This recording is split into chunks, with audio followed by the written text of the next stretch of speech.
It is June 6th, 3:34. Call this meeting of the Capital Program Committee to order. I apologize, my voice is shot. I've got whatever's going around. The meeting is, I believe, being audio-video recorded. Can I have a motion to approve the agenda, please? Excellent, accepted unanimously. Is there any public comment? There are some presenters, but no one here from the public. Oh. Everybody make sure your microphones are on. Yep. Public comment.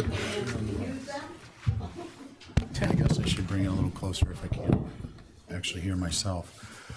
I'd like to just very briefly welcome everybody back to a new session of the Capital Program Committee works. We've got a new budget season coming up. Exciting, new, fun things. The chamber will be filled with laughter for the full season. It's going to be wonderful. But I'm not going to get into that too much right now. We've got, Weston and Sampson engineers, town's consultant is here with David Gray to present the sewer, master plan and for some discussion. So we're going to give them the floor. They're going to go through. They did provide you some information. They did provide Capital Program Committee some information, which is referential. That it's not going to be a PowerPoint style presentation, and then we can refer back to it after this. And if we have questions, because it is all new material to us, we can follow up with them at our leisure, and we may even schedule some meeting time for that, even if it's just group, even if it's only group discussion. So without anything further on that, I'd like to hand over. David, do you want to do introductions, or how do you want to handle it? I think so. Just the folks at home. You know what? We should have put the table up here. I'm sorry I didn't. The little table thing. It's better for these things, really. Thank you, everyone. David Gray, Sewer Director. Today with me, I have Andrew Patnode. He's been our field rep here for the entire Schimmel project. He's the first gentleman here to my left. Kent Nichols is the project manager on a good portion of the stuff that we do. And then Dan Sheehan's over in the corner. He's going to be our IT guy for this afternoon, trying to get everything going. Kent, I believe you're going to start off, or Dan? Yeah. You have to come up to the mic, though. I'll do a brief kind of intro. So I guess, Dan, you're probably going to speak into the microphone over there. So I'm going to let Dan talk about the master plan, what it is, kind of what we're doing, where we're at in the process, and what we see coming out of it as a vision, which I think would be helpful and informative for you folks to kind of understand also how the master plan fits amongst the other pieces of planning that we do for the wastewater department, which is a pretty engaged task when we deal with David on quite a number of different levels. But there's a lot of moving pieces for the wastewater issues, and they tend to be interrelated. So we're going to talk a little bit about how the master plan works, what we see coming out of the master plan, kind of where we are at this point in time, what we see coming out of that. And then the second thing we're going to try to do is try to use that to lead into a discussion of some of the capital projects that you folks kind of already seen on your capital plan long term. And our goal would be to kind of accomplish most of that in a period of about maybe about 10 minutes, and leave a lot of time for you folks to ask questions. And then we have a couple of kind of lead-ins to some future things that we think are worthy of discussion with your committee, but they're on the handouts that we provided before, so we'll kind of get those going as we do. So I think probably the best thing to do would be, Dan, for you to maybe just walk through the master plan scope to begin with, which is one of the two, the kind of the reasoning for the master plan, and one of the two items that you have in front of you that were given was kind of a walkthrough of what we're doing. Dan will explain it. If you feel like going back and rereading the handout later, it'll give you some background on what we're really seeing and doing, but not a need to be exhaustive by any chance of the imagination. For some reason, if you feel like there's a question as we go, though, I would interrupt us right away and just go with it. This is not intended to be interactive and not a formal presentation by any stretch of the imagination. So most of our meetings we try to get going as working meetings, because we find we communicate better that way. So, yeah. Okay, thanks, Kent. Okay, so as many of you are probably aware, the town had done a comprehensive wastewater management plan back in 2004, and then again it was updated in 2014 by another consultant. And basically what they came out of that report was a set of needs areas in the town that need, for future soaring. One of those areas, Shimo, is just finished construction recently, and Drew's been working on that for the last year or so. But during the development of the Shimo project, we did a downstream capacity analysis of the existing system, basically to figure out where the flows from Shimo and some of the plus areas are gonna flow into the system to eventually get down to the Surfside treatment plant. And during that during that analysis, realized, this needs to be done on a global basis for the all of the needs areas in the sewer district area. So we developed the scope for the sewer master plan. So again, the purpose of that is gonna be taking a look at the different needs areas that we're not gonna redefine the needs areas, that's already been done. What we're gonna do is we're gonna look at the different needs areas. You guys all should have a map that was in your packet. It's up on the board, but I think if you have the handout, it's just as easy to look at this. So, like I said, we have, there's 1, 2, 3, 4, 5, like 6 different needs areas that we want to figure out how to get this flow to the plant. And by doing so, we're going to be needing to upgrade the town's existing infrastructure to get that flow to the plant. Now, the town currently has basically 4 separate sub-areas. You can see them highlighted in different colors on this map. There's different pump stations that pump directly to the treatment plant. So the largest area you see in orange is C Street. So all the homes you see shaded in orange go to C Street and get pumped to the plant. The area in blue all flows to the Surfside Road pump station. And again, that all gets pumped directly to the plant. The green area is the South Valley pump station. So all that flow there goes to South Valley and again gets pumped directly to the plant. And now Shimo is kind of like the yellow area up top by the harbor. That all flows to the Monomoy South pump station, which was recently replaced, recently replaced in the Shimo project. And that ties into the force main from South Valley and gets pumped directly to the plant. So that kind of gives you a little bit of an overview, I think, of the existing system for the town. So we're looking at now our needs areas and saying, okay, what's the flow from each of these areas, and how are we gonna get this flow again to the system and down to the treatment plant? So currently, what we're just about finishing now is looking at each of these areas, coming up with a flow calcs for each one of these areas. We had to take a look at the number of lots. We had to look at zoning. There may be the potential of subdividing property into multiple homes. You also have the issue of secondary dwellings that are allowed to be put up based on land area and coverage. So we're taking a look at all that stuff. Yep. You also account for seasonality? No, because when we're looking at overall development, whether if it's seasonal or not seasonal, we need to include it because we design for sewer infrastructure. We have to design for peak. So your peak flow happens. Hey, Jason. Your peak flow happens in July, August, when most of the people are on the island. So we have to design based on that. So that's the assumption we're going on, is everything is built out or occupied at the time. Yep. So we can size everything. Like electricity. So right now, like I said, so for each of these needs areas, we're developing how many lots are going to be developed. Some of the changes from 2004, 2014 is land bank land, or conservation land. So you've had quite a bit of land that's turned over. So we're taking those out because that's not going to be sewered. So in the future, that'll stay as conservation land. So we're able to take some of those parcels out of the equation. But you also have a lot more development going on, which adds a lot more flow back in. And then in addition to the flow from the needs areas, we also have redevelopment within the sewer district. For instance, you've got some subdivisions that get built on property that had maybe 1 or 2 homes on it, just a large parcel. Now it's been subdivided, you get 8 homes on there, or possibly more. We've got like the Surfside Crossing project up, down the road. That obviously is a lot of flow from a smaller parcel. So things like that, we took a look at, worked with planning, to look at where some of the build out within the existing sewer district is, so we can increase the flows accordingly, make sure they're captured, so that we do eventually size the downstream flow, sewer lines and the treatment plant, we make it large enough to handle flows, so you're not going back and redoing this again in 5-10 years, type of a thing.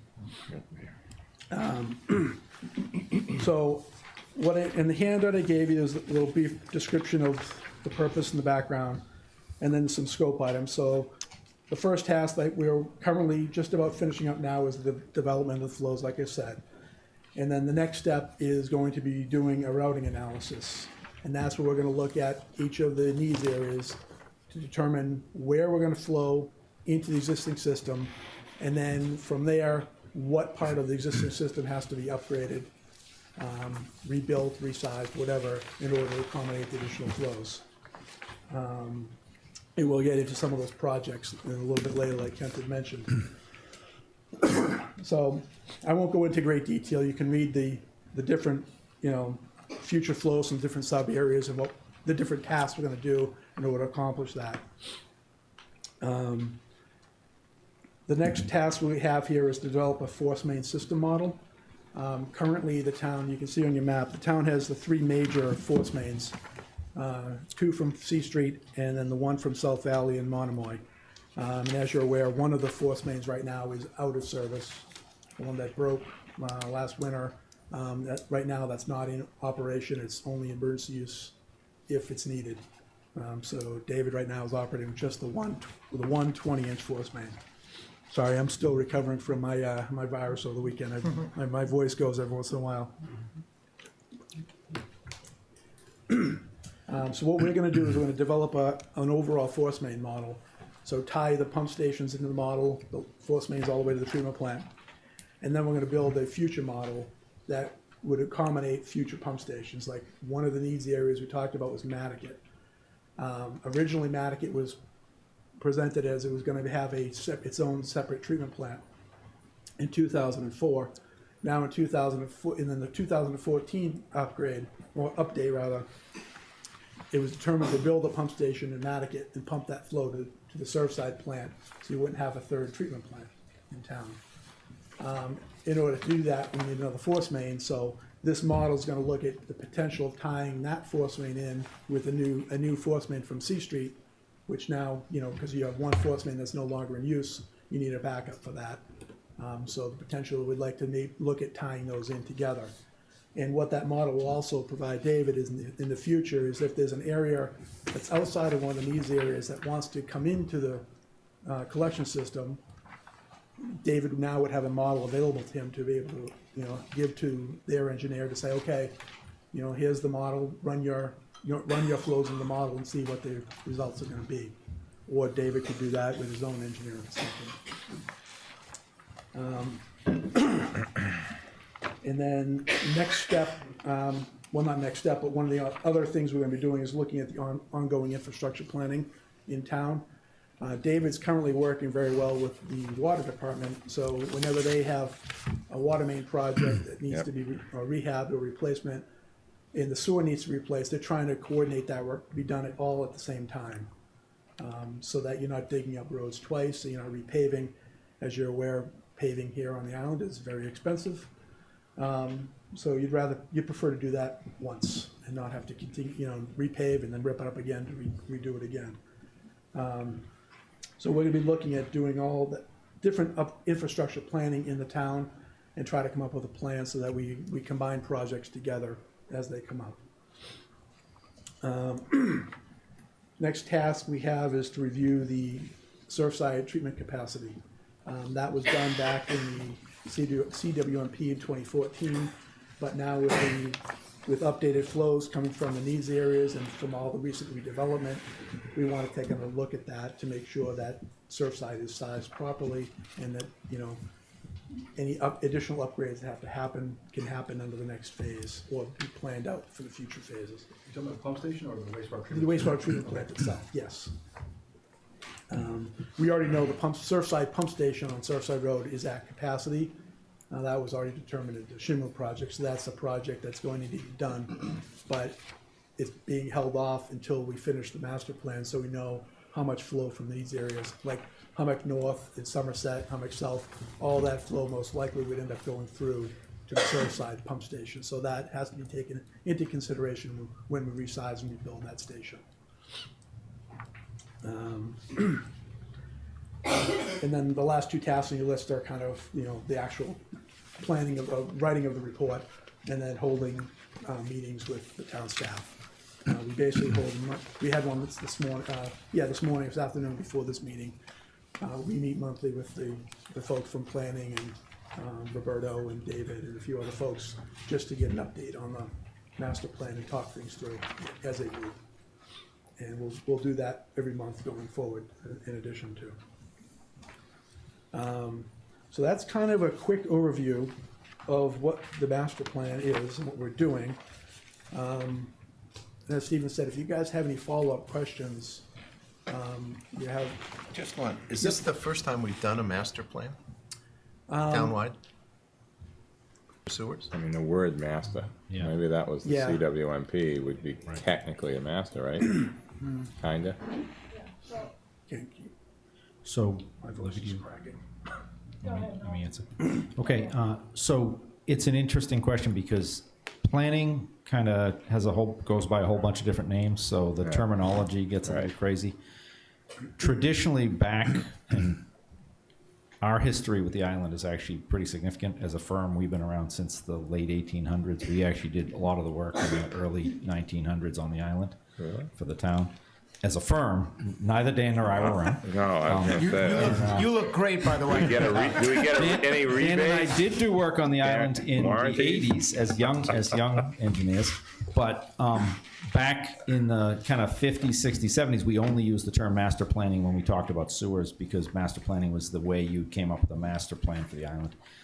The term comprehensive wastewater management plan is the term you're kind of talking about now, which is much more commonly used. The challenge is the comprehensive wastewater management plan, by definition, the way the state wrote the guidelines, focuses a lot more on needs and determining what areas get sewered and what ones don't. It doesn't necessarily always address all those components you need. The challenge is you've done a really thorough job of addressing the mass estuaries plan, the water quality studies around the island, and coming up with needs areas that drive those water quality issues. What was not done at the end of that process, though, was this concept of, okay, how do those flows work and where do they come in? One. And two, there have been continued changes with the way development patterns are happening in Nantucket that are actually changing the way these flows get developed. And that's a good portion of the meetings that we've had. And Dan, we've done, I think, 5 meetings to date with a good cross group of staff in town. A lot of those meetings are about how those flows get developed and what we should be considering for lots that aren't traditional one house, one lot type of development. So the master plan kind of is going to end up being a linkage, even though you've got a comprehensive wastewater management plan that was done in the early 2000s, was updated in 2014. That still stands. This becomes a linkage of that to actual infrastructure work that you're going to do. The one main question we're hoping to answer with the master plan that Dan pointed out is if a potential private developer comes in, a partner in the system, and says, I want to build a big thing here and come into the system, I need to get in. Right now, we want to be able to have a plan that we can hand that proponent that says, okay, this is where the flows from that area come in, and these are the downstream improvements that need to happen, so we know we don't get things built piecemeal. And that's the big challenge when you don't have adequate planning, is you start to get into an upgrade now and then another upgrade in 5 years and another upgrade in 5 years of the same infrastructure. And our whole goal as we've come along is to avoid those types of things. So there's interrelation there between the master plan and the comp plan. How long will it take you to accomplish all these tasks? We should be finished in about 6 months. Right now, this plan is to be done in November Yeah. with the final plan.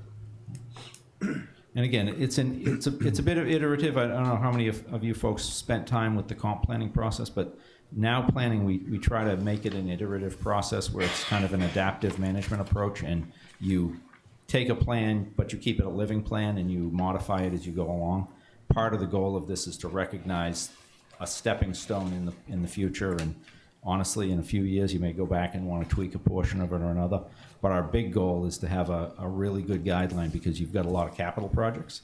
And kind of that's the kind of the segue from talking about our comp plan to talking about what the comp plan really means, and I mean the master plan and what the master plan really means, and how it gets into lists of capital projects. Because that, in the end, that's really the trick. So linkage from there, as Dan said, one of the things that started us out, now we've given you some brief descriptions on the second handout of a number of projects that are kind of already in the works, thought process ongoing. Quite a few of them you've already appropriated money for, others you haven't. Some are the needs areas. Linkage from the master plan is a curious thing. The first project that we've talked about is one, as Dan said, we identified originally as part of the SHMO project downstream capacity.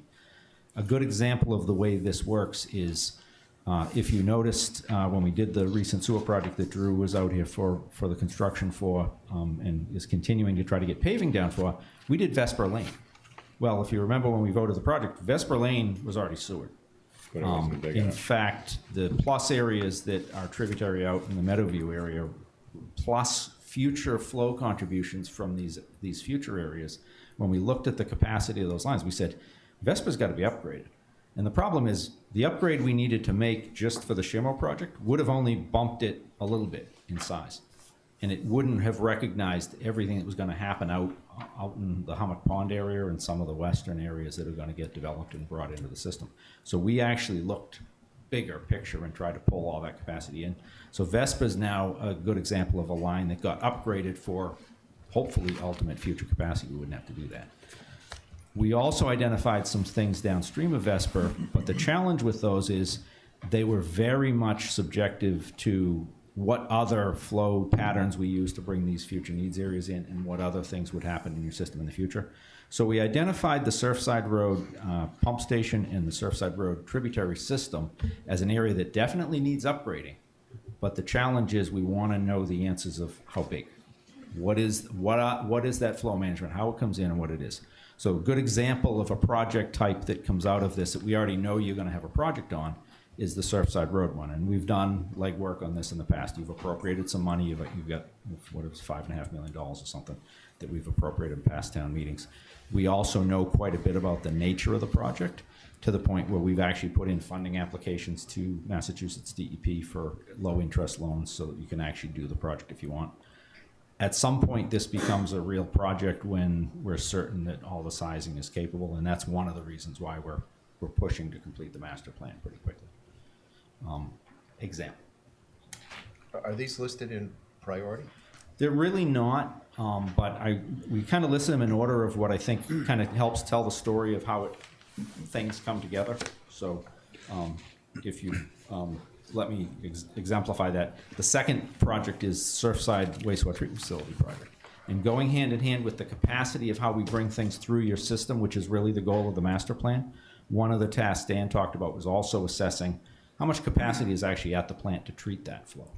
And it really is a trick about understanding some prediction of the future, how much flow gets connected and when, and also how you're going to see those flows come together from a standpoint of timing. And you asked the question about seasonal flows. We got to treat the seasonal flows in the high season when we've got the most capacity. Our discharge permit that David holds for the wastewater treatment plant is a maximum day discharge permit. So unfortunately, we don't get as much credit as we'd love to get for being really low flows in the winter when we hit those high summer flows, and we still need to treat those. So a lot of this is related to that. But the second item that we have on here is actually another one that we're doing, we're kind of working on a related activity, which is a scoping activity for the rest of the wastewater treatment facility work. We just are finishing up what we changed in terms of the phase one improvements to the wastewater treatment facility. David's guys are just dealing with getting that stuff online. It was a construction project that just went on for the past year and a half, upwards of 2 years. And it had a number of improvements at the wastewater treatment plant. That originally was going to be a bigger project, and we pulled the plug on some of those pieces because there was some disagreement on what gets built and what was most critical for the facility and how much money to spend on various pieces. So one of the things that happens here is there are a number of projects that we have previously envisioned and David has identified as a need at the treatment plant that need to be done still. That's exemplified to a significant degree by when you look at your capital plan, your 5-year CIP project list. There's about 8 or so, maybe 9 or 10 projects on here that are actually projects at the treatment facility and Surfside. And they kind of get captured under an umbrella. And our goal is to try to pull all that together logically and make that all work so we know what are the projects, what is the right budget for those projects, and what order do they get built in. It's unlikely that this second item results in a single project at the treatment facility. It's very likely that it results in a trickling list of projects, very much like what you've already got on your CIP. But again, item number 2 is a really important one because we deal with the collection system components, we deal with the treatment capacity, and then we can do all those things. So, third item, one, again, we've mentioned a little bit before, hopefully you're aware, and Dan mentioned, there's a need to, identified by the town and another consultant, to prepare a third force main for the C Street pump station basically for resiliency purposes, to make sure that we're prepared and we don't have a failure like we had a couple of years ago, and we have a way to deal with that. So the planning for that third force main falls again back greatly into this idea of how do we route flows and what's the logical way to do that. So obviously that's a very big capital cost project, and that's a good example of a kind of one of the bigger ones. The fourth item on here, and probably the last one I'll talk about in any significant detail, South Shore Road sewer extension is one that we've been talking about quite a bit now, because it keeps coming up again and again as we look at the planning for this, that there's probably a better way to do this than having all of these individual pumped lines, force mains, that come together up near the intersection of Surfside and South Shore Road. And a lot of them run separately to the plant. And you get kind of what we term in the business, very technical term that we call a lot of spaghetti in the streets, which is all these pressure lines going all over the place. And they're hard to manage. They're not really good infrastructure because you can't really tap into them and use them well. So we've actually already, as part of the planning, kind of pre-identified this South Shore Road idea as the ability to run a gravity sewer out the length of South Shore Road, likely at some point in time, possibly supporting some of the future needs work, including the Myacomet area, but certainly allowing us to clean up some of that force main. And so, as you can see, as I mention this, naturally it should trigger to you that it relates very much to the project I just talked about, which is the third force main, as well as to some of the other capacity issues that we've talked about and other issues you've dealt with locally. And then kind of, I don't want to go through much more, but the rest of this is we kind of bulletized a bunch of lists just to remind you of how many different capital projects there really are out here. Each and every one of the needs areas become one or more capital project, but they're all kind of interrelated in the way the planning comes together. The town has a couple of other planning components that were underway as well. One is the Capacity Management Operation and Maintenance, the CMOM program, which is mostly dealing with infrastructure condition in the downtown system and assessing those things, doing things like videotaping the lines, doing repairs of the lines. There's a whole bunch of small capital projects that trickle out of those. We're also just about to start work on a specific plan very much like this, but for the Sconset area, that's going to address these same issues in Sconset, but also address some of the CWMP issues that weren't addressed in the 2014 update as part of Sconset as well. And each of those kind of planning components, when we fit those all together, help us lay this puzzle out of what are all the projects that kind of drive the wastewater department. And frankly, there's a lot of stuff, and there's quite a bit of complexity to that. And so we spend a lot of time dealing with David and his department and trying to fit these pieces together to get kind of a good basis for making decisions. The ultimate goal of this is that as we make decisions on how to do wastewater projects over the next 20 years, we have a good plan and we kind of know how any one project is affected by another future project and vice versa. And that really helps the town in doing a good job of controlling things that are happening in the system that may not happen on your own schedule, like development impacts and other projects. So, and that's about as much as I wanted to say. I was going to leave it up for questions beyond that. So. I got an easy one for you, Ken, at the moment. The next few won't be, but I'll wait a couple minutes on those. Is there a supplemental map that has the Sconset district? Like we just get That's a one? good question, Dan. We do not have it in here because it wasn't in the, this was supposed to capture the needs areas Yeah. and the master plan. The master plan right now that we're working on, we're collecting some data for Sconset, but that's gonna be done under a separate effort. We're really focused on the downtown. It's not out of the oven yet. Yeah. It's, there will be one, but it's just not. Yeah, we have some maps in the works on that, but we haven't Okay. started that effort yet, so. Totally fine. I just wanted to know, so when I'm looking at this later on. That's a whole nother mess out there. Yeah, there's a bunch of issues there too, right? Okay.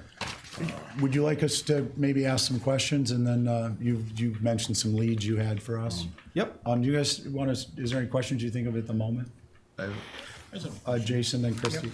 Yes. Just a basic one, just all these projects, are they all budget overrides? Can it be betterments? Does anything go through the sewer fees? Does it depend on the project? Just remind me. It depends on the project. Okay. Most of them, I think, would be funded through the sewer enterprise fund, so through the sewer user fees. However, a larger one like Nantucket would probably be the same way the Nantucket Harbor Shimo was funded, which is through the tax rate.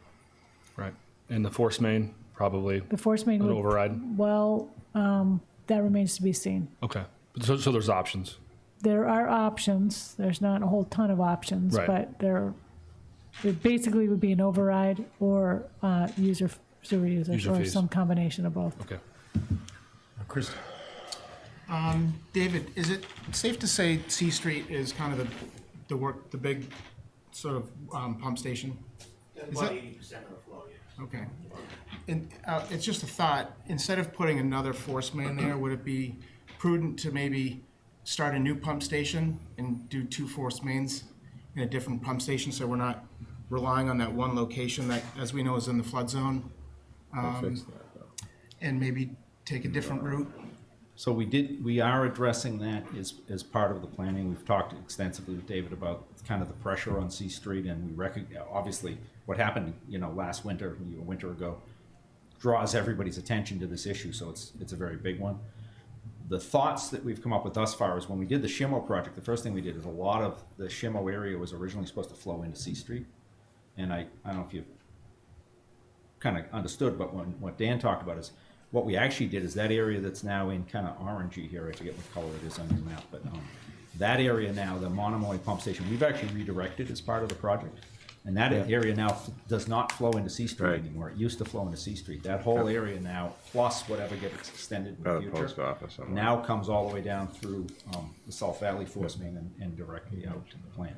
So we've already tried to get some of the relief of the pressure off of that. The challenge is you've got a lot of development that's ongoing that refills that capacity pretty quickly. So it's unlikely, because of the nature of the C Street station, that it will never, ever not be a significant pump station. Yeah, I understand it's Yeah. probably good, considering the infrastructure is already is intact.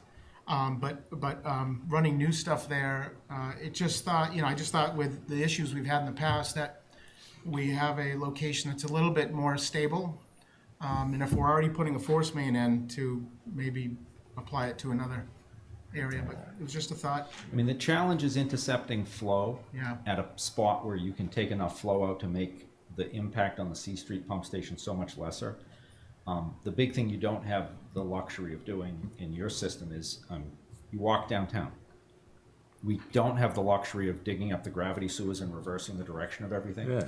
A lot of That towns you can happen. do that. In downtown Nantucket, we can't do that. Not only do you not have the ability to do it because of the way the downtown is configured and some of the infrastructure down there in those streets, you've also got very short building seasons and very high cost to build. So there's a lot of downside to some of the options that might initially be preferential. It's very difficult to relocate your primary pump station. Which is one of the reasons why David has gone forward and rebuilt that. That Yeah. station has just now been upgraded Just to the gonna point say, where it's it's- much more reliable than it was. I mean, David, 2 years ago, one of the fittings inside that station was something you didn't even want to look at the wrong way because it might blow out. And now you've got solid infrastructure. From your company, 1929. Exactly, yeah, we See? did it in the late 20s. No warranty. Yeah, and I think that piece of pipe was there in the 20s, so. Yeah. So I have a quick question. How much II is left from the we sort of forgot Can you about give II for the people at home? infiltration and people at home, yeah. Infiltration and flow. Yeah. How much II is left Right. for before you were you know, doing all this new stuff that was still under the previous CWMP stuff. Extraneous flows, basically rainwater and groundwater Yeah. that enter the system, Yeah. as we term it, infiltration inflow. Yeah. Extraneous flows in the system tend to be a significantly part of the wet weather flows. When it rains, we get a lot of And water. that makes in your there. capacity And different. certainly when the downtown sees high tide, sees king tide, or you get some type of storm surge, you definitely would have the ability to see some more tidal infiltration that comes into the system. So you have these peaks that are still driven by that, but the average daily flows at the plant, believe it or not, are very much still driven by the high summer population. The So, controlling so factor. we've removed so much water now, but I mean, I'm just asking, is there more? There's still a lot, and the reason there's still a lot is Yeah. because your system, I mean, Massachusetts has some unusual things. One of the things we have that's unusual is in both your downtown system and in Sconset, you have sewer pipes that are over 100 years Oh, old. I know, Orangeburg and Clay Tile, I know. And nobody ever Yeah. cared when they put those in if they would leak in or Right, out. yeah. They just wanted to get the wastewater away from where the homes were. Yeah. And it was not a function. Yeah. You're still using some of those in there in original condition. Yeah. They're not protective of allowing leakage in or out or dealing with stormwater or anything else. There's a lot of system infrastructure work, and a lot of that's linked to the CMOM program that David's been Yeah. undertaking.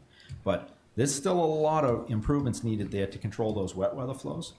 But most of our concern, with taking the wet weather flows into consideration, because we have data on that, but most of our concern is actually about predicting the future. And the newer systems, if you've seen, the newer systems we're building are really tight. I mean, Drew, we just built a whole bunch of sewer extensions with the Shimo and the Plus project. A good portion of it is low pressure, which doesn't allow infiltration in Right. general. There's a little No, bit possible. no, with my, surfaces. you're explaining stuff, I already understand it. What I'm asking you is, like, that was like phase 1, phase 2, 3, B, C. Oh, you mean the identified projects? Yeah, like, we Yeah. still got some of that out Yes. there that was planned 10 years ago. Like, the last one that was done was up in the Traders Lane, Fair Street. Yep. All them little streets. Yeah, I think they call it like phase 2B. was the 2B or last one. Yeah, I something. think So it's I'm the just last one. asking, at the time, that was not just because it was old, it was also to get the sewer plant capacity back to real sewerage, not water. Yep. You know what I mean? Yeah. So I'm just sort of, you're saying so many different new things, and I'm just wondering, is this done? Like, is there still more of that that's The out there? originally scoped projects were, I think it was stopped after 2B, David, I'm pretty sure. Yeah, we haven't done anything since then. That's been set aside for about 5 years, I want to say now, 4 or 5 years. That is part of why we're waiting. The reason that's on hold is we're waiting for the CMOM program, So which you is can now really going look out inside. and collecting even better Yeah. information. Yeah. But it's not like everything's on hold. David is identifying areas, individual areas that need to get upgrades immediately when we see them in CMOM, and doing work actively. So, Yeah, for instance, that's awesome. David, a good example would be like the bathing beach and a couple of small spot repairs that were associated with that one is an example of some stuff that's in there. There are CMOM activities that include just sealing a lot of the lines as we go out and look. So there's activity going on with those. The key is that that's kind of be like the master plan. That's kind of being revisited for the existing conditions set, because some of the analysis is now a little outdated that was Yeah. used for that. Okay. And that activity is still planned, the CMOM activity is still planned to go on for a few years, because it takes a while to get a real close look at all of you've got a lot of infrastructure in the system. So, Can I just add, we also have to really keep an eye on it because, and it's very difficult with our existing resources because people tend to tie back in. And we noticed this in the Oh, you're sewer talking break. about the pump and water part, not I'm talking about the tide going in the old pipes and that. You're Well, talking about. it all sort of ties both in together, together a bit, but, so that problem, I think, is not as, I mean, we've done quite a bit there, but there's probably still more to do here and there, like with bathing beach. But people tie back in, and so I'm just mentioning, it's just another dynamic of the II, kind of, because during the sewer break, I think we noticed in the Holbert area, But where are they gonna pump their water? In the street? Well, this is Where's it go? this is a big problem, but, island-wide. yeah, but, then they go to Concom and they talk about a holding There's no tank. place to go. And then they look into having that transported off-site themselves if, Oh, my God. well, but where is it's it not gonna a go? capital program committee issue. I'm just saying, Right. you're saying where they're gonna pump it. Yeah. And I'm just saying, there are mechanisms. If it's not allowed to be pumped into the sewer system, it can't go in the sewer system, so it's going to have to go somewhere, and the solution is going to have to go through the regulatory boards. I understand it's not something we want to necessarily be shutting people off from that, but They're writing the checks. for if you're everything. but if you're diluting the effluent and it's messing the chemistry, I mean, there's a reason the system is intended to be a closed system, and but I'm glad you brought it up. It's an important point, and I think Libby's brought up a point that we should be aware of, is that it's you kind of take a step forward, and in some areas, however limited, sometimes you take a step back if there's not a monitoring, some method to monitor.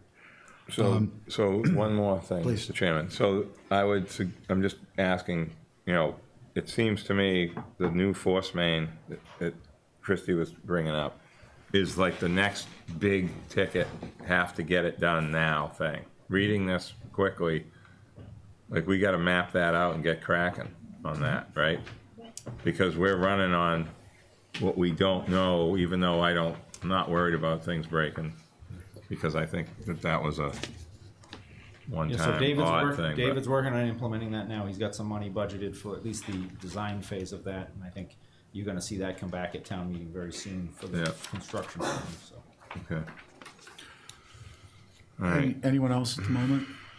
Okay, so I got a couple here for you, Kent.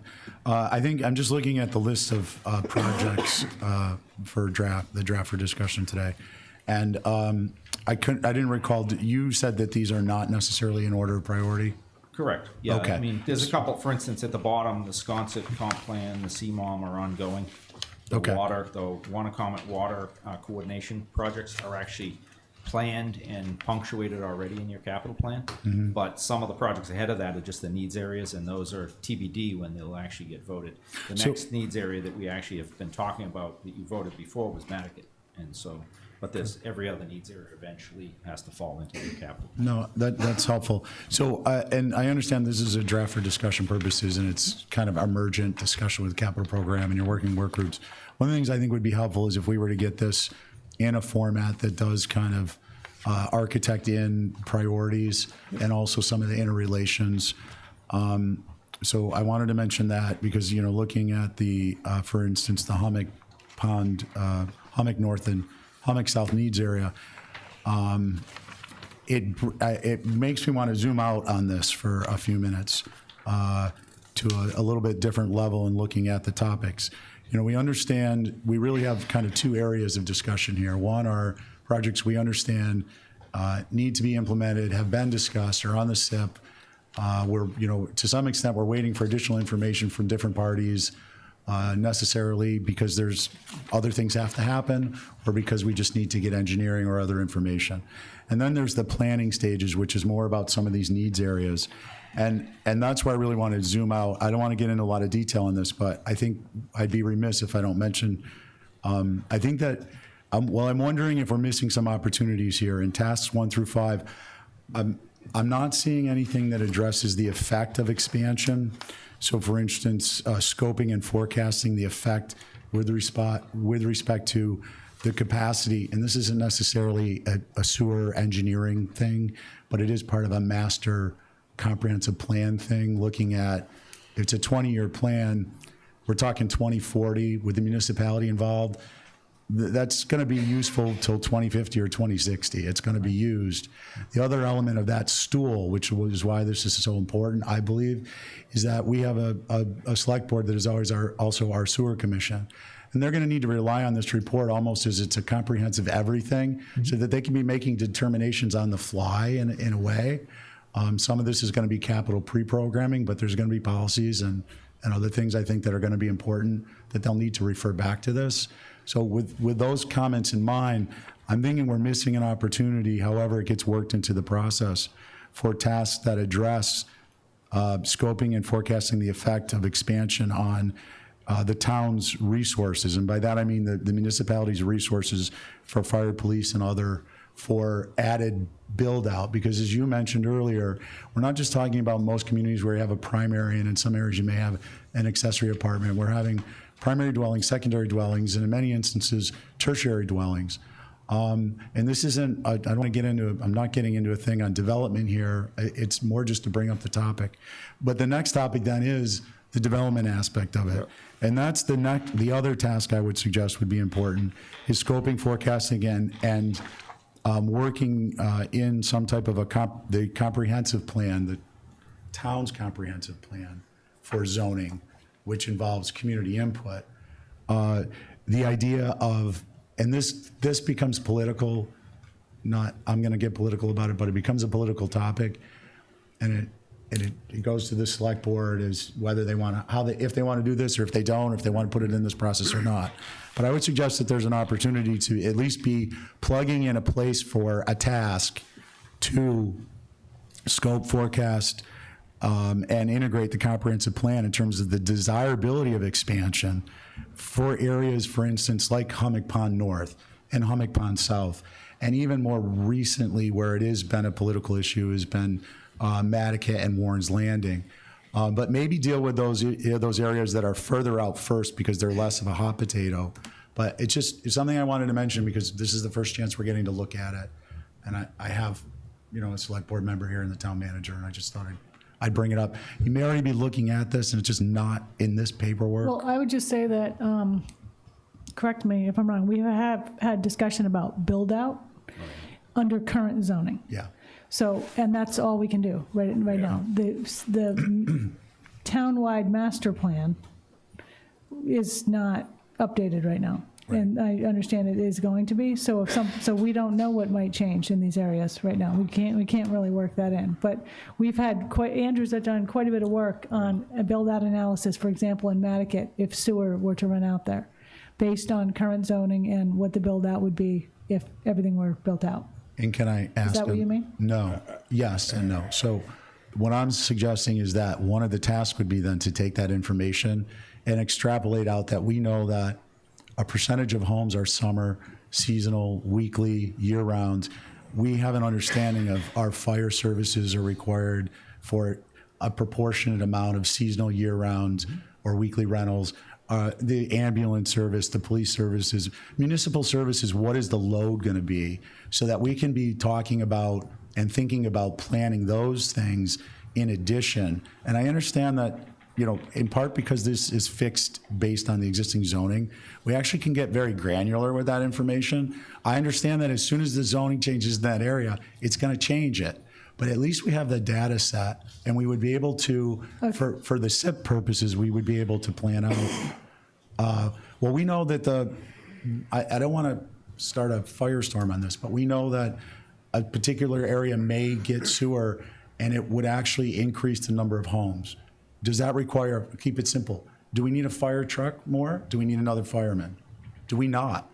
Do we not need a fireman and a fire truck, or a fire truck and 3 firemen until these 3 areas get developed? That's all I'm suggesting is we try and incorporate into it. That is way beyond the scope of the sewer master plan. Yeah. That would be a completely different Understanding that, but I'm just trying to foresee what the community issues and concerns are going to be, and you're going to be faced with.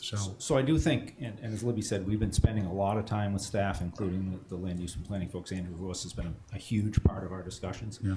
And we are literally going area by area, including the planning areas, and talking about those very underlying issues of what the development looks like, what the controls on development look like, and in point of fact, whether that development has an existing limitation that is wastewater disposal. Because that's the germane part of what we're doing. As Libby said, some of the things you're saying are things that would have to happen as a follow-on, but use the same information we're generating. Exactly. So when we generate good information, for instance, we've had a very extensive discussion about Nantucket where the limiting factor isn't wastewater disposal out there, and it's not the way development is, because there's so many lots that are already kind of at coverage development already, that there are other factors that aren't wastewater dependent that are controlling how much more change is out there.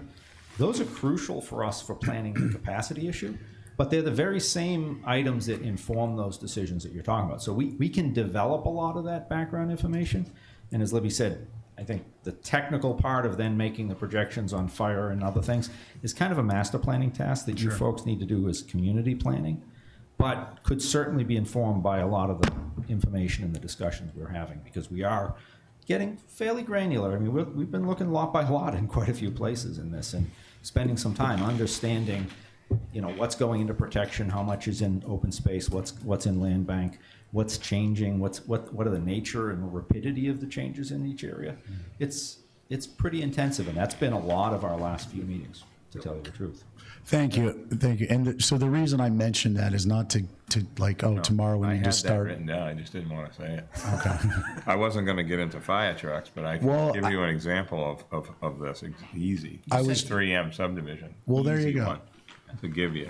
So the idea was that it would be, so the idea of bringing it up wasn't to initiate, that we even initiate the discussion on those modules or tasks, but was more if you guys weren't doing it, or you have it in mind as our town elected select board or town manager, and you all, from the capital standpoint is what I'm concerned about. I mentioned the other aspect because it was topical, but that it's easier now to think about what coulda, woulda, or should have been included and include it for the good data that you're talking about than it is to find out 5 or 10 years from now when we go to incorporate it. Oh, if we had thought about this, maybe we could have included it. So just from someone who's on the outside looking in at the process, I thought it might be helpful to mention. Thank you. Yeah, now- just real quick, all right, I'm gonna give you gotta this say it. one thing, okay? So Somerset, right, which I'm excited to see you got that in there. That's why I supported Nantucket, because Somerset was gonna be the free go-by, get them hooked up, should have been done 35 years ago. Okay, so there's water out there, been out there for a while. The zoning got changed from RC2, which is build anything you want, subdivide every lot, once water and sewer went. It's R10 now. Those lots can't be subdivided.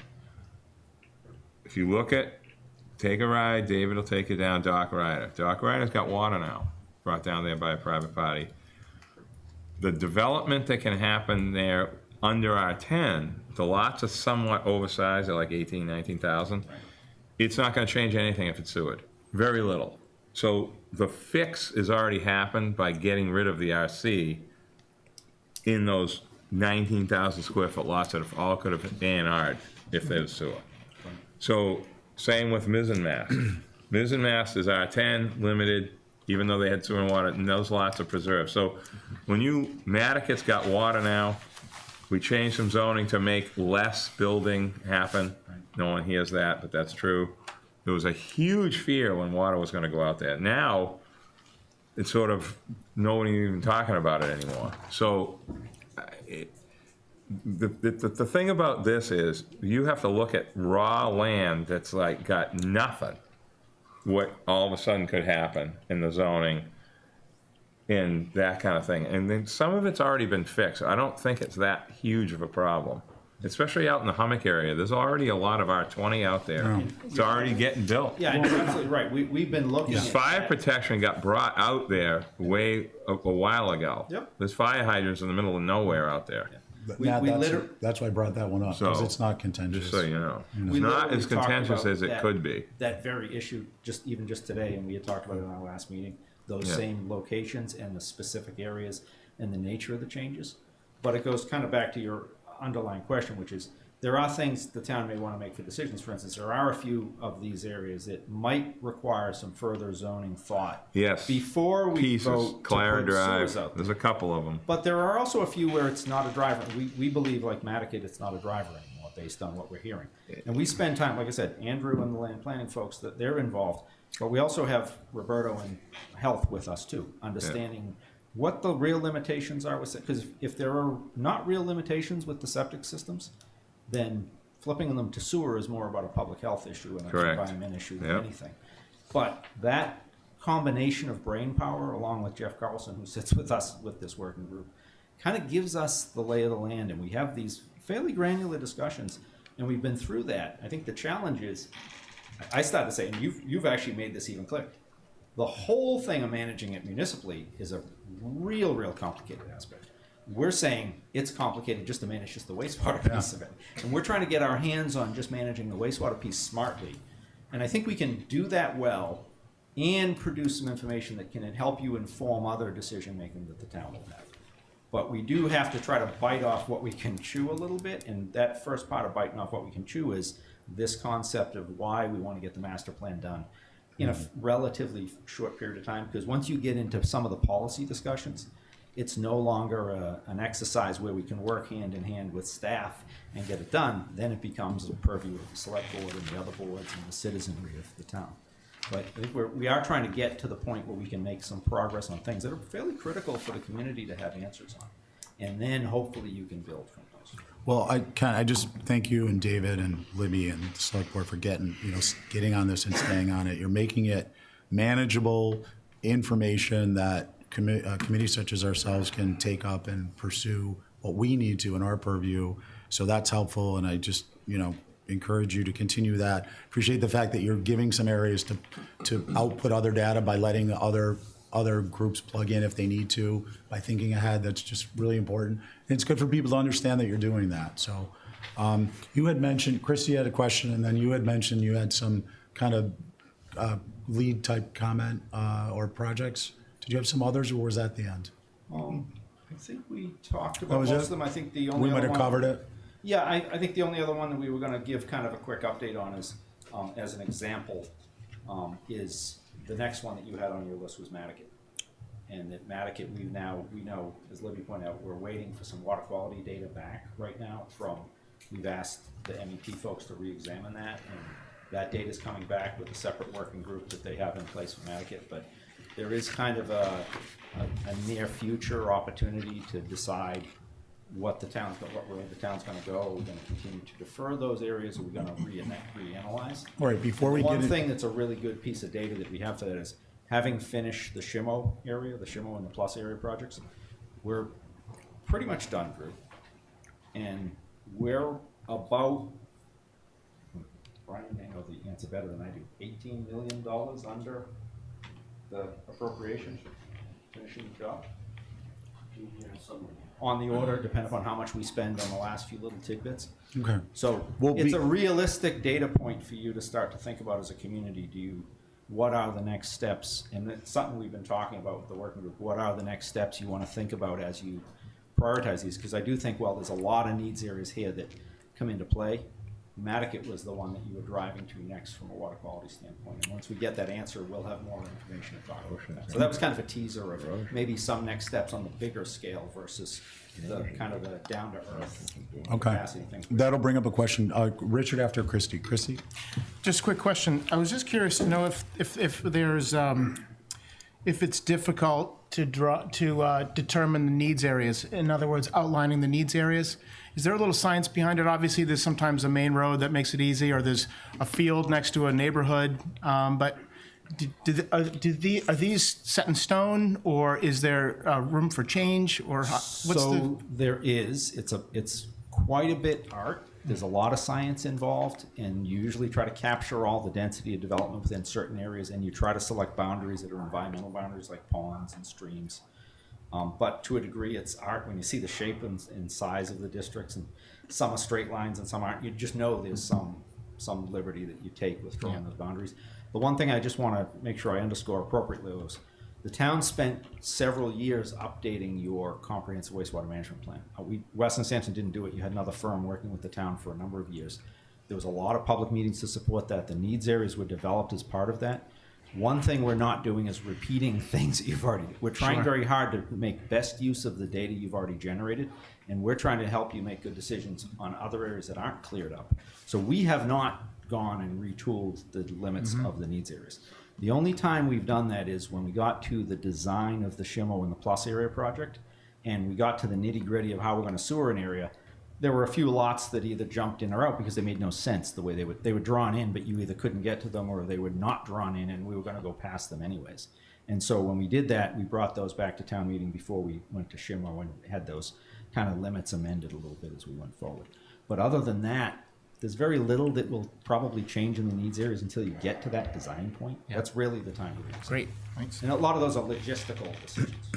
Richard? Just a quick question on why the Shimo Plus area came in $18 million under what our... Excellent design work and really great engineering. Boy, Was it your design? Drew did a really good job. Cool. No, honestly, That's- it's very hard to predict, and Jason, I think, I is can walking tell out the you door, why. but as the select board knows, when we came in first to talk about the SHMO, when we were selected to do the design for the SHMO project, the question I got over and over again presenting to the select board was, this is never, you're not gonna be able to get this done under budget. You've got to tell me that you can guarantee me that this, and we kept saying, we looked at the budget, we think the budget's very tell you why, lenient yeah. and gracious, and go back and look at the tapes. I mean, we had this conversation, I don't know, a half dozen times in the selectmen's meetings. We were sure that you had adequate budget because we looked at it, we said, we did an evaluation of what it was really gonna cost to build, but there's a very high uncertainty in bidding projects on Nantucket because of the limitations you have in the isolation. the Nantucket of your factor. community. In addition to the Nantucket factor, there's a thing happening across the country and very isolated in Massachusetts where we're seeing projects right now come in some cases, not designed by me, but 50% over what the budget that was set for those projects is on the mainland. There's a high degree of uncertainty when you do capital projects because you don't know all the factors that contribute to who's going to bid and who's not because it's publicly bid work. So when you try to do that, the more you are uncertain, the more those budgets tend to grow. And in reality, what I think happened is a combination of one, we're pretty careful in the way we define the work and made the contractors comfortable. And we got a contractor who was very aggressive because our low bidder was $6 million below the second bidder. And the second thing that came into play a lot on this is that there was a good degree of conservatism in the budgeting for that.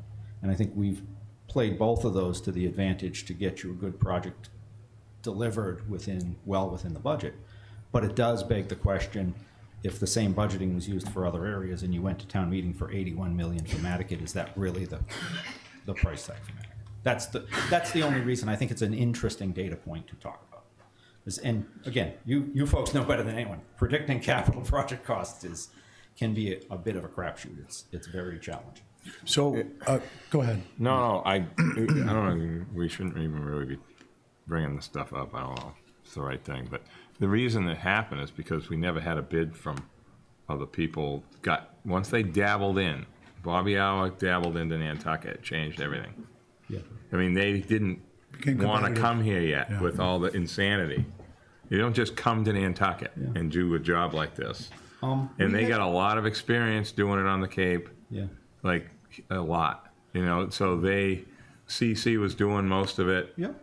Or all of it until then. And so I think we got fortunate that somebody else is sort of a player here that can do this stuff. This And we is had some specialized outreach. work. We had some outreach that we tried to get some other contractors interested that don't normally come out here because there has been a history of having some folks come here for larger projects. Lawrence Lynch in the old days, but Yeah, that's, and like when the job Dan and I did back in the 80s was D&C Construction, who Yeah, hadn't done they were any here work for a little while. before.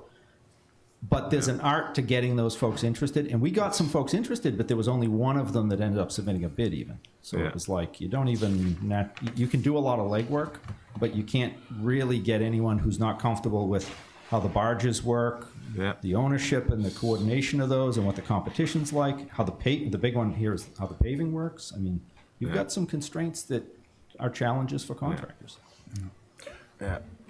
Ken, so, now that we've got SHMO done and we're $18 million under budget, I think, that's something to talk a lot about. That's good.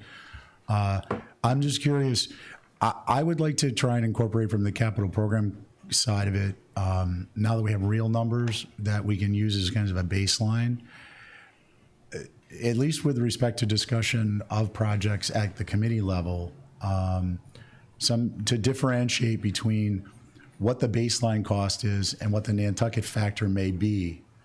I think part of that is just from a community standpoint, you just hear these big numbers and you can't really put it into context. You just know it costs more in Nantucket. But I also think it'd be useful to kind of know, well, SHMO was this much, and we anticipate based on those costs that, with inflation and escalation clauses due to materials or engineering or specialties or whatever it is, that it will be this much, but that there may also be some other inflationary type or market type pressures. Mm-hmm. I think it'd be useful to segment to some extent some of that in our discussions. A part of it is a fear that, it just keeps going. The Nantucket 40% gets added to the real job cost, and then all of a sudden that's the real job cost. Then 40% gets added to that, and then 10 years later it's worse. So just a comment in general. It's also one of the underscoring things that what we're trying to do too is to have you have the tools so that if you have a third party that has a reason that they can get some money, like a developer who can come in and get some money to help you do some of the improvements. Yeah. You have that in your toolkit, because the challenge when you have more and more expensive projects is not to have only one set of pockets your ratepayers to go back to for that money. And so having a smart system of rates, smart system of fees, good control over the market and an understanding of the market, timing it, going after the financing the right way, which is a lot of what Brian does with his work, and making sure that you make those smart decisions. A lot of those pieces factor in together to get you where you got to go. You said that so much better than I did. You must do this for a living. Thank you. We really appreciate you guys coming in. Unless anyone else has any questions, we'll cut you free. Yeah, we thank you very much for your opportunity to talk. Thank you very much, guys. All right, so, excuse me. We've got a bunch of items on our agenda that I don't necessarily think we're going to get to. I just wanted to touch base on. We've been away from each other for so long that we get a little more familiarized and maybe just get the thought ball rolling so that when we meet again, we can pick these up. Some of these are with respect to the SIP request form and the RORI, and over the use of the RORI, which I believe has been 2 full budget seasons now. We've discussed pros and cons and areas where we might want to make changes. So I'd like you guys to think about that. In addition to, we'll be getting a database update and how we'll be using the RORI in the database. And Brian, if you want to just give us a brief on that. So we're working on, so when you begin your process in whatever the month we're going to start is, we will be using the database. You'll be able to log in. We're going to be next week creating usernames and passwords for all the members. And then we can work on scheduling a time to just go through it so everyone can see it all at once and be able to go through how the RORI is going to work. Within that, we're also at this point going to begin working on what I'll call phase 3, which is phase 3 is going to be trying to implement amortization tables into the back behind the scenes for the SIP request form, as well as all the union agreements and positions, so that any changes in personnel will be able to flow through so that the committee will be able to see it. As well as we're trying to determine whether we can get it all accomplished in this time, is inputting all of the information related to valuation and property tax rates to try to be able to populate that at the same time if we identify something as a borrowing within the piece in the SIP request form. I know, Mr. Chairman, you and I have talked about the potential to modify the criteria or extend them some way, and if we wanted to do that, we may want to have that conversation so we can have that included for this round, or if you want to continue with the criteria and the way we have them, then we can move forward and just leave them alone. But the goal is that very shortly, all of the projects approved at fiscal 20 and the out years will be in. It's taken a little work because I've had to be somewhat creative because of the way we set this program up. It requires you to complete certain pieces of information to be able to actually save and move on in the project. So old projects or even out year projects have been somewhat of a challenge because I'm basically uploading blank forms, blank pieces of paper to be able to get it to move on, because it doesn't let you save or submit it if you haven't uploaded a document. It doesn't care what the document is, you just have to upload something. So it's been a little bit of a challenge, and I'm trying to the best of my ability to continue to keep all of the numbering schematics the same. In other words, if a department had a project that was 17004 and it was 3 or 4 years, I'm trying to make sure that I create, whether it's real or dummies to get it to work, 17001, 002, 003, so that in admin, if the project was admin 1704, it'll still line up the way that it was in Planet, which is taking a little bit more time because I think through my own naivete of trying to build this out, I didn't take that, plan it the way we had structured it and planned it and done that into account when we were doing this. So the goal is everything will be done hopefully by the end of next week. I'm creating the usernames, and the goal is to be able to have the Capcom be able to see it and then work with the departments as we send out the information for them. I mean, it should be relatively straightforward because all it is the SIP request form in a much easier and more simplistic way to enter it instead of doing it in Excel. So it follows the same exact form. It's no change there. Excellent. So no change to the department heads other than a little bit easier, and there's requirements so that a project doesn't advance and come to us in an incomplete form. Right, and it also make it easier internally because we created a space so that we can make notes about information or questions that we have, and we can send it back to the department before it gets to the town manager and the group that looks at it about whether to advance it to Capcom. So there's a lot of utility that's built into it to make it easier and a more efficient process. And then part of the utility with that is great is that reports can be generated, just click and generate reports. So it's easy to track that stuff. You're not looking back through notes. Thank you, Brian. I know it's a lot of work. Really appreciate it. And I'll circle back. We'll figure out the Rory. Yeah, I mean, if we want to leave it the same, that's fine. If that is something the group wanted to consider, then I would make that the priority of the next development piece so that it would be done in time. Excellent. Okay. Thanks. Do you guys have any questions for Brian on this? No? Excellent. Great. Thanks. So please, on the Rory, we talked about what's nested, what's dependent upon another. If one is a partial value, another is a whole value. Just give that some thought, and if you guys have any questions or thoughts on it, we'll pick it up at our next meeting, because I do want to get that. I think that's going to be important to finalize, not just because we need Brian to have the designers create the architecture and then proof it, but we're probably going to end up having to do another round of the AHP, because it's all going to be changing the rankings. Because if we add a criterion to the criteria, there's something else to be relative to, so we have to reweight everything. So we can discuss whether the changes we want to make are worth doing before we start the season, or if there's something to implement over the course of the next budgeting season. But we won't know that until we have a discussion of if we want to make changes and what they are. So I wanted to bring that up. Any questions? Organizational meeting next. I think we're going to meet. I would like to suggest that we meet. We're just in terms of meeting. I mean, we're going to jump the schedule a little bit here. We are going to be looking at, Libby, you thinking department, I know I didn't ask you this before, but you're thinking we're going to meet as we did last year to begin department, a primary an overview of capital request the first week of August, and we'll start our review season at that point as we did last year. That's what's in our schedule currently. Hopefully. Okay, so we're anticipating early August we'll start meeting on a regular basis. What I'd like to do is I'll talk with Brian. I've got a couple other little items to resolve, and we may meet again before June 24th. And then June 24th, we'll be meeting for the joint meeting. Is that? I thought that was going to be the smaller group. Oh, you want? Okay, that's great. Okay, so I'll bring that up next. Okay, so I'm going to kind of combine committee reports, schedule review and scheduling, and FY20 process review. These are all items that we can pick up at a subsequent meeting. If we have a meeting before the 24th, that's where we could get into detail on those.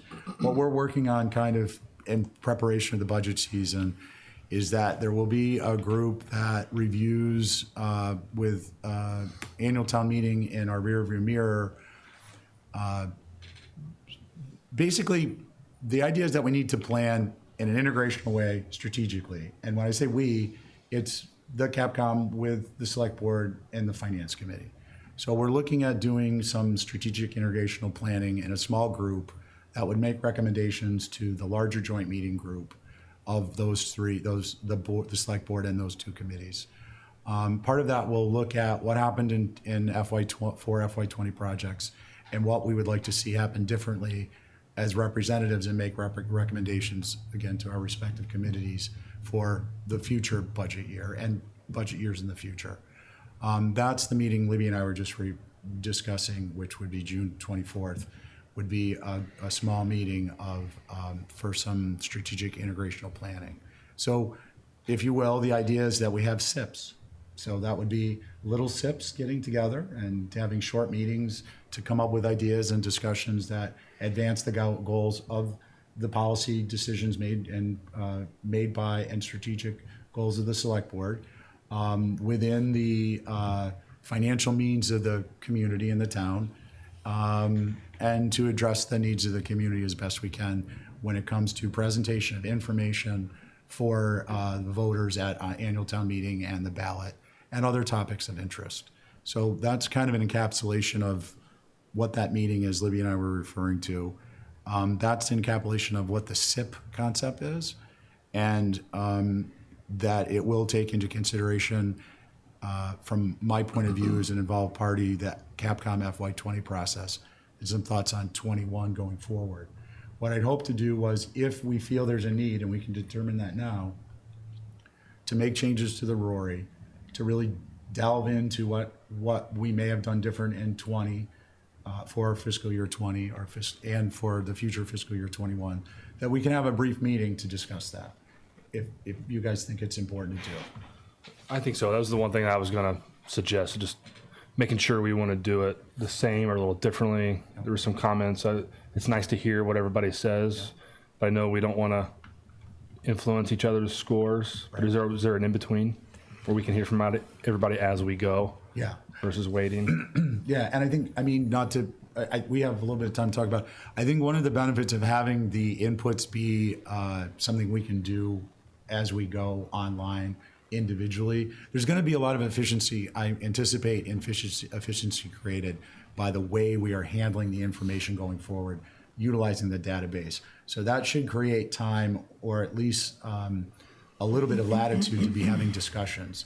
Because on the tail end of not only having discussions about the Rory, while not necessarily influencing one another's opinions, one of the topics I would like to get into is, we've gone through great lengths to create this very transparent. It's complicated, but the criterion are transparent. Rankings of relative importance for projects and how we actually use it more. We haven't really had to use it or rely on it as much as I think we will, as if in financial hard times. But I think that it would be good discipline for us to be developing policies and procedures on how we use the Rory to actually make determinations, versus it just being kind of a side guide. And I'm not saying that we have to, I'm just saying I'd like to have that discussion as a committee. So that's a discussion we can have at the meeting, the next meeting, when we talk about the topics that Jason brought up and I mentioned earlier. Is there a date that people might be available? And Libby and Brian, obviously we're always welcome and to be here. I don't know if you necessarily have to be, but if you wanted to contribute, I would suggest that you weigh in on what dates you're available. I think one of them should be here at minimum. Okay. Well, then, I'm not Easy. the be all to say all. Yeah. Where we? I'm just trying to pull up a calendar here. This meeting is for, This is for the kind of recap and going forward and of our own internal processes. So maybe we could do it, you do that before the 24th? yeah, like a Thursday on the 20th. Would that work for people? Or kind of same bat time, same bat channel? I could only do it that day after 4. All right. Is there anyone who can't do it after 4 on a Thursday? Not suggesting that's going to be our regular meeting time unless there's cocktails involved. For this one thing, not our regular meetings in August. Yeah, That's not gonna be this is full. kind of a one-off. Okay. Yeah, this is a one-off. And this is like a short meeting. It's not Yeah, gonna I be. imagine it'll just be kind of a free-form discussion for maybe an hour or less. Okay. Okay, it might have to be, not me, because I got something from 2 to 4, so I wouldn't really be here at 4. Well, you can come at 4:05. Might be more like 4:13. Yeah. Is there anyone adverse to the idea of the 20th at 4? I can't be here for that. You can't be here for that, okay. Is there a date before that, Libby?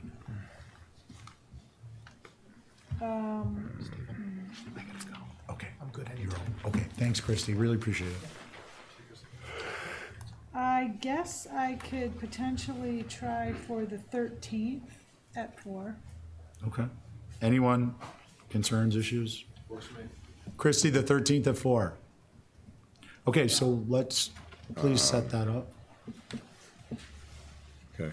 and we'll. I don't know, what day is that? I'll work out the Thursday, agenda. next Okay, Thursday. okay. I'll just break it down so we have some structure to the discussion. Okay, good.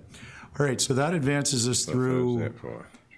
Committee reports, I just want to touch base on one of those things. It's just, one of the things that came out of discussion recently, it was a really good brainstorming session, I felt, and was the idea that getting information to the respective liaisons, board or committee, NPNEDC, the planning board, the finance committee, taking some of the weight off of the individual who's the member of having to remember and write it all down and then present it would be the concept taking up from the silver sheet is the green sheet.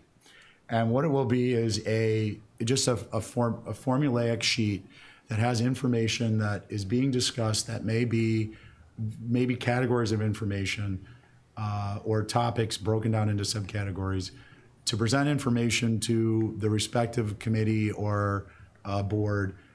The liaison would get a copy of it. It would go into their respective entities, public bodies, agenda packet at their next meeting.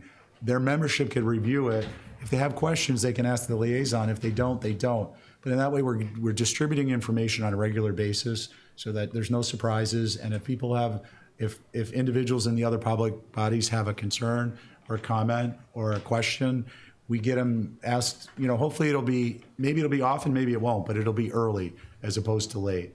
And it will help to formulate outcomes. So we're hoping that will be a really positive development. That's a good idea. Great, and it'll be the green sheet, and we're going to develop that. And it'll kind of go maybe through a couple little changes, but I think it'll be a good help. Sure, I have to go pick up my kid. Thank you, Jason.